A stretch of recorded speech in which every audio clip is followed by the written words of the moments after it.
திரைப்பட தயாரிப்பாளர் ஜி சுரேஷ்குமார் மற்றும் நடிகை மேனகாவின் மகள் கீர்த்தி 2000களின் முற்பகுதியில் குழந்தை நடிகராக தனது வாழ்க்கையை தொடங்கினார். மோகன்லால் நடித்த 2013ஆம் ஆண்டு பிரியதர்ஷனின் மலையாள திரைப்படமான கீதாஞ்சலியில் கதாநாயகியாக அறிமுகமானார். முன்னணி பெண்மணியாக 10 வருடங்களுக்கும் மேலாக நடித்த வாழ்க்கையில் தமிழ் மற்றும் தெலுங்கில் பல முக்கிய படங்களில் ஒரு பகுதியாக இருந்தார். மறைந்த பழம்பெரும் நடிகை சாவித்திரியின் வாழ்க்கை வரலாற்று படமான மகாநதியில் நடித்ததற்காக சிறந்த நடிகைக்கான தேசிய விருதை நடிகை பெற்றார் என்பது குறிப்பிடத்தக்கது.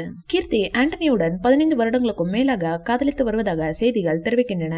கீர்த்தி உயர்நிலை பள்ளியில் படிக்கும்போது கொச்சியில் கல்லூரியில் இளங்கலை பட்டப்படிப்பு படித்துக் கொண்டிருந்த போது தம்பதியர் சந்தித்தனர். ஆண்டனியின் தொழில் குறித்த விவரங்கள் தற்போது தெளிவாக இல்லை. அவர் கேரளாவில் பிரபலமான ரிசார்ட் சங்கிலியின் உரிமையாளர் என்று சில அறிக்கைகள் கூறுகின்றன.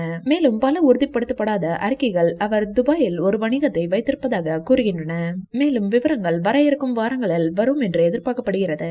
தம்பதியினர் தங்கள் திருமண செய்தியை அதிகாரப்பூர்வமாக அறிவித்திருக்கிறார்கள். இந்த திருமணத்தில் தமிழ் சினிமாவில் உள்ள நடிகர் நடிகைகள் எல்லாரும் கலந்து கொள்ள உள்ளனர். இதனால் ரஜினிகாந்த் அவர்கள் கலந்து கொள்ள உள்ளார். கீர்த்தி சுரேஷ் அண்ணாத்த படத்தில் ரஜினிக்கு தங்கச்சியாக நடித்துள்ளார். இந்த வீடியோ பிடிச்சிருந்தா லைக் பண்ணுங்க, ஷேர் பண்ணுங்க. மேலும் ரஜினி சார் பற்றிய தகவல்களுக்கு எங்க சேனலை சப்ஸ்கிரைப் பண்ணுங்க.